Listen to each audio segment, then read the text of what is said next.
In this video, we're going to be taking a look at the Star Wars The Vintage Collection Armourer figure from The Mandalorian.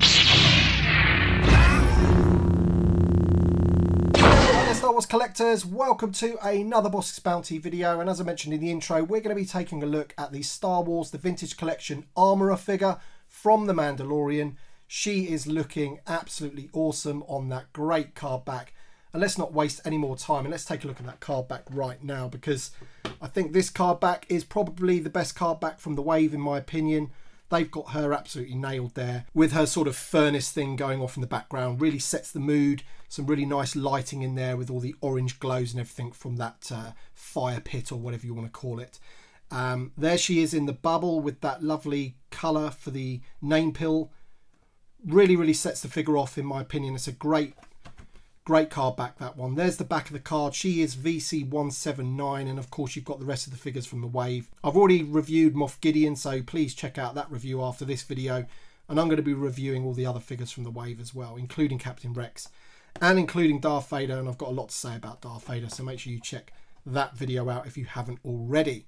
But there she is. We've got the Kenner logo at the bottom as always with the Vintage Collection, with the Armourer in the name pill there.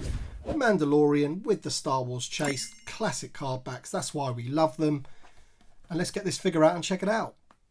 Alright then, so here we've got the Armourer out of the packaging, and I've got to say this looks a great looking figure. And to me it looks really very much like a scaled down version of the Black Series version. Sometimes figures don't do that. They have to adjust the proportions and things like that. But this one really does just look like a miniature version of the Black Series. And to be honest, it's just as good in my opinion. It looks great. I think they've got the detailing on her body and her outfit perfectly. The only thing that I would say is that her sort of sheepskin thing that she has on her back here, on her shoulders, obviously that isn't soft goods, it's plastic and it's glued on. You can't remove it, or at least I try to remove it. And if you pull it anymore, it's going to break. And that does restrict the shoulders for the shoulder articulation, but that is not too much of a worry really. It's just a little thing that gets in the way there. But looking at the head sculpt there, fantastic looking head sculpt on that helmet there, and the paintwork and the detailing that they've gone there. You've got the gold paint that they've used there, but they've also used a sort of dry brush effect to dirty it up a bit, make it look a bit weathered. And it looks great. It looks really good. Same as her armour. It's not overly shiny. It's got like a bit of weathering on there. And just in every way, it's a decent looking figure. Looks exactly like she does in the show, which is obviously what you want. And the detailing on her skirt, which is like a soft vinyl plastic skirt there, looks very good as well. So I think they've done a fantastic job on bringing this figure to life. The only thing I would say is that the hands don't hold the tools that well. They seem to fall out quite easily. You'd probably have to squash the fingers up a bit to get her to hold them. A little bit annoying that, but once you've got it in there, it seems to be okay.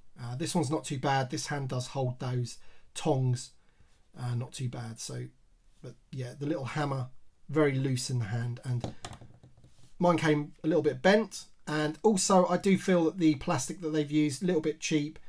It's just grey plastic, and they, no weathering whatsoever, no paint on it at all. That's a little bit disappointing, but let's get the accessories out of the way so we can take a better look at the figure. Really good. In terms of articulation, you've got ball jointed hips, shoulders, and you've got hinges at the wrists.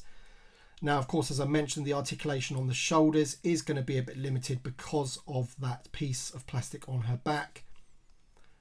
She has a ball joint on the torso. Of course, the head looks like it's on one of those double pins, so you've got like that rocking motion, and you can move it side to side, left to right, spin it all the way around. Plenty of articulation on there.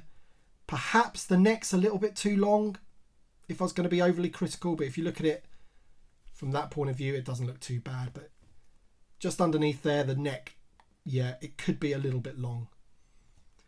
Bit of detailing there on her belt. And of course, some nice detailing sculpted in on her trousers to make them look all ruffled and what have you. Very nice indeed. Of course, we do have the ball jointed hips, which is very good. We have ball jointed knees and at the ankle. And of course, with all these new vintage collection figures, in the most part, we're getting the rocker ankles as well, which is always good to see and a big improvement on older figures. So there she is. That's the Armourer. Very, very nice indeed. It's going to go very nicely in the collection, both loose and carded. Obviously, I've had to buy 2 of these. And yeah, I'd recommend picking these up 100%. She's definitely a good one to have in the collection. Let me know your thoughts in the comment section below, guys. Let me know what you think of this figure. Do you have it yet? Are you waiting for it? Are you going to pick it up? And yeah, just let me know your general thoughts. Do you think it's decent? I think it's a decent figure. So yeah, thank you very much for watching, guys. Let me know your thoughts in the comment section below, and we shall see you on the next one.